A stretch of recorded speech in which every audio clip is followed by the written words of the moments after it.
ስለጎበኙን ከፍ ያለ ምስጋናን አቀርባለሁ። ፀሐይ ቦጋለ እባላለሁ። የዶርዜ ሎጅ ባለቤት ነኝ። ጠቅላይ ሚኒስትር አብይ አህመድ ሙሉ ሚኒስትሮችን ይዘው የክልል ኃላፊዎችንም ይዘው የዞን ኃላፊዎችንም ይዘው ስለጎበኙን ከፍ ያለ ምስጋናን አቀርባለሁ። ያው ዶርዜ ሎጅ የተመሰረተበት በ1997 ነው።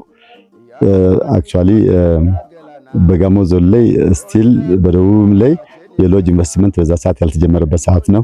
የአረጋሽ ሎጅ ብቻ ነበርና እኛም ተሞክሮን ከአረጋሽ ሎጅ ወስደን እዚህ ይህንን በገጠራማ አካባቢ ላይ በዶርዜ ኮሚኒቲ ውስጥ ይህንን ሎጅ ልገነባች እያለሁኝ በሰዓቱ ያው ያነሳሳኝ ሰስቴናብል ቱሪዝም ማህበረሰብ አቀፍ ቱሪዝም ለማካሄድና ኮሚኒቲውንም ለመጥቀም በማሰብ ራሴም ከዛው ከቱሪዝም ዘርፍ ለመጠቀም በማሰብ ነው ይህንን እዚህ ከ21 ዓመት በፊት የጀመርኩት። ቱሪዝምን የተቀላቀልኩት የዛሬ 27 ዓመት ነው። ከዛ በፊት በካቶሊክ ሚሽን የልማት የገጠር ውሃ ልማት ላይ ነው ብዙ ስራ የቆየሁትና ብዙ ገጠሮችን ስለማቅ ብዙ የገጠር ስራ የውሃ ስራ ስለሰራሁኝ የገጠር አፕሪሺዬሽን እና ኔቸር አፕሪሺዬሽን ላይ በጣም ማስተዋል አለኝ እወዳለሁኝ። ያንን በዛ የተነሳ ይሄንን በጣም ቆንጆ ቦታ በማየቴ ገንዘቡ ሳይኖረኝ ሐሳብ ብቻ በድሪም ብቻ ሐሳብ ብቻ በመመርኮስ ይህንን ቦታ ለመገንባት ያው የዞኑን ኢንቨስትመንት እገዛ አድርገውልኝ ኮሚኒቲውም በጣም እዚህ ቦታ ላይ ማልማት ፈልጋለሁ። ይሄ ቦታ እንደዚህ ትልቅ ፖቴንሻል አለው። ለኮሚኒቲውም ብዙ እርዳታ መስጠት ይችላል። ብዙ አማራጭ ገቢ ማግኘት ትችላላችሁ። ያው የዶርዜ ኮሚኒቲ በሽመና የታወቀ ነውና ከዛም በላይ በቱሪዝም ብዙ ማግኘት ትችላላችሁ ብዬ የራሳቸውን አክቲቪቲ ትራዲሽናል ዳንሲንግ፣ ሆርስ ራይዲንግ የመሳሰሉ ነገሮችን እና ሃንዲክራፍቶችን ሰርተው የሽመና ዕደ ጥበብን ቤታቸውን በማስጎብኘት በጣም ብዙ ከ500 በላይ የሆኑ አባወራዎች ስቲል ከቱሪዝሙ በቀጥታ ተጠቃሚ ናቸው። እኔም በዚህ አካባቢ ፕራይመሪ ስኩል ገንብቻለሁ ከጓደኞቼ ጋር በመሆን ከፖላንድ በዚህ በማምጣት ገንብቻለሁኝ። ጠቅላይ ሚኒስትር አብይ አህመድ ለቱሪዝም ያላቸውና ለተፈጥሮ ለኔቸር ያላቸው እይታ በጣም ከፍተኛ በመሆኑ ብዙዎችን ያልተደፈሩ ያልተነኩ በገጠራማና ተፈጥሮን ባማከለ ሁኔታ ተፈጥሮ ላይ ኔቸርን ቤዝድ ያደረገ ሆቴሎችን ትልልቅ ሆቴሎችን በሞላ ሀገሪቷ የትኛውንም ክልል ሳይለያዩ ገንብተዋል። ያ በጣም ትልቅ ምስጋና የሚያሰጣቸው ነው። እኛም በቱሪዝም ዘርፍ ላይ እንደመኖራችን ያ የቱሪዝም ሴክተር እንደዚህ ሲደገፍ የቀረጥ ነፃ መኪኖችም እድል ተጠቃሚ ይሆነናል።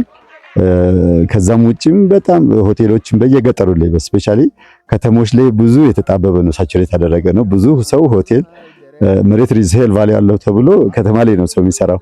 ገጠር ላይ ሪስክ ወስዶ ሄዶ የሚሰራ ሰው ማንም በሌለበት ሰዓት ዶክተር አብይ አህመድ በጣም ብዙ ፕሮጀክቶችን ሰርተዋል እና ያ ለሀገሪቱና ለገጠሩ አካባቢ በጣም ትልቅ መነቃቃትን የፈጠረና አማራጭ የገቢ ኃይል እንደሚሆን ባለሙሉ ተስፋ ነኝ። ሰሜንና ደቡብ የተለያየ ነው።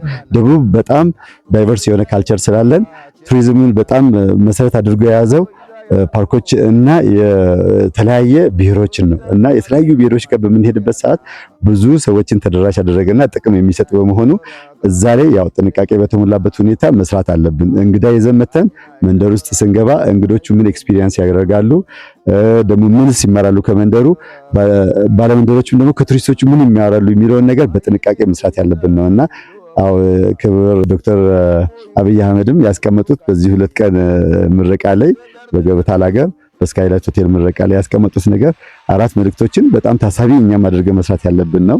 አንደኛው ምንም አይነት ነገር ገንዘባቸው ወይም ንብረታቸው እንዳይነካ፣ ሌብነት ወይም ደግሞ ሌላ አይነት ትርፍ አይነት ክፍያዎች የማይገባ ክፍያዎችንም ጠይቆ ማስከፈል ሁሉ ያስቀይማል፣ እንግዶችን አስቀይሞ ሊያስመልሳቸው ይችላል፣ ሁለተኛ ላይ ደግሞ ይችላል የሚለው ትልቅ ትምህርት ተሞክሮ ወስጀበታለሁና እዛ ላይ አተኩረን እንሰራለን ብዬ አስባለሁ። መዳረሻዎች ላይ ያሉ ሁሉም ኮሚኒቲዎች ተጠቃሚ ናቸው። በተለይ በሳውዝ ላይ አርባ ምንጭ ነው ሜን ቱሪስቲክ ሩት ላይ ነው ያለችው እስከ ኦሞ ቫሊ ድረስ እስከ ኬንያ ቦርደር። ስለዚህ ይሄን ሁሉ ባለበት የአርባ ምንጭ ፖቴንሻል ትልቅ ስለሆነ የአካባቢው ማህበረሰብ በጣም በትልቅ ሁኔታ ተጠቃሚ ይሆናል ብዬ አስባለሁ። ያው ኢትዮጵያውያን ያው በብዛት በውጭ ዓለም ያሉ በዚህም በኢትዮጵያ ውስጥም ያሉ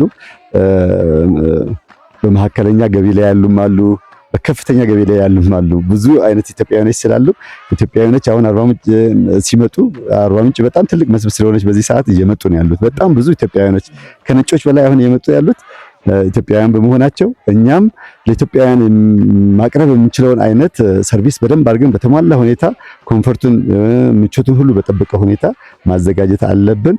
ኢትዮጵያውያኖች ባይገርማችሁ ኢቭን ቲፕ ሰጥተው ሲሄዱ እዚህ ቪሌጅ መጥተው እናቶች ሲጨፍሩ ምን ሲሉ እንደ ፈረንጅ አይደለም ቲፕ የሚሰጡት 100 ሺህ ብር እነዚህ እናቶች በጣም ያምራሉ ለኛ እናቶቻችን ናቸው በማለት ብዙ ኢትዮጵያውያኖች 100 ሺህ ብር 200 ሺህ ብር 50 ሺህ ብር እየሰጡ ነው የሚሄዱትና ያ ትልቅ ኢትዮጵያውያኖችን ቱሪስት ሆኖ በሚመጡበት ሰዓት ትልቅ እድል ነው ለኛና እኛም እነሱን በሚገባው ማስተናገድ አለብን ብዬ አስባለሁ።